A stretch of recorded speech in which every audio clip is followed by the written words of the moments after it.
So at this point, the number of cops that have died from 9/11 related illnesses has outnumbered the number of officers who have died as a result of the attack on that day. So on that day, 9/11, about 60 police officers died when they arrived on the scene and tried to help in the cleanup efforts and the rescue efforts. 71 have died after the fact, and it's because of illnesses that they received or got after they breathed in that toxic dust. So about 13 of them died of cancers that are attributed to the rescue and recovery. And to know that more deaths are on the way, like more people are going to die as a result of what happened on that day, is beyond depressing. But it is important to remember there are cops out there that really do put their lives on the line because they do want to save other people. They want to help other people. The police corruption in the country is ridiculous. Excessive force is a big problem. But it is good to remember those that did risk their lives and lost their lives in these rescue efforts.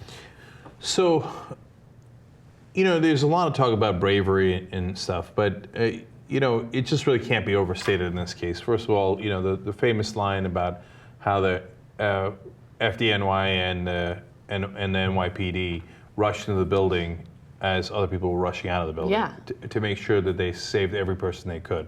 It's the definition of heroism, right? And so, bless their hearts. But then also the people that came. Now, look, I remember the government saying, don't worry, the air is fine down there. And I had friends who lived in that neighborhood, right? And I told them, don't go back. Don't believe the government. Okay, there's a time to believe the government. There's a time to be skeptical.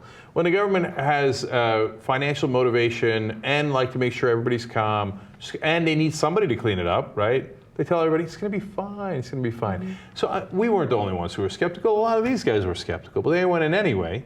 Either A, they trusted their employers, their government, their representatives, right? And they got betrayed by them.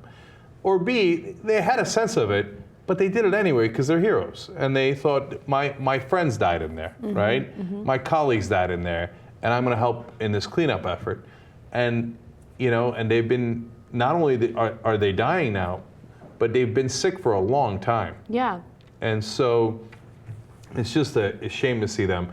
And as Anna alluded to, oftentimes we're tough on the cops here because there's the videotape of police brutality or there's the issue of cover-ups, etc.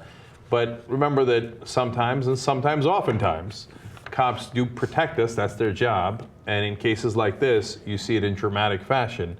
And they were there for us, and now they're dying because of it. So it's time for all of us to support them in this case. Yeah. And of course, if you remember a couple of years back, Congress didn't want to vote for funding to support them and basically got shamed into it by Jon Stewart. Yeah. Honestly, I've never seen a television host have more of an effect than Jon Stewart did on that issue. No political talk show host on the right or the left has had that dramatic effect on any legislation. And thank God for that, because now at least they'll have some funding to try to save some of their lives. Yeah.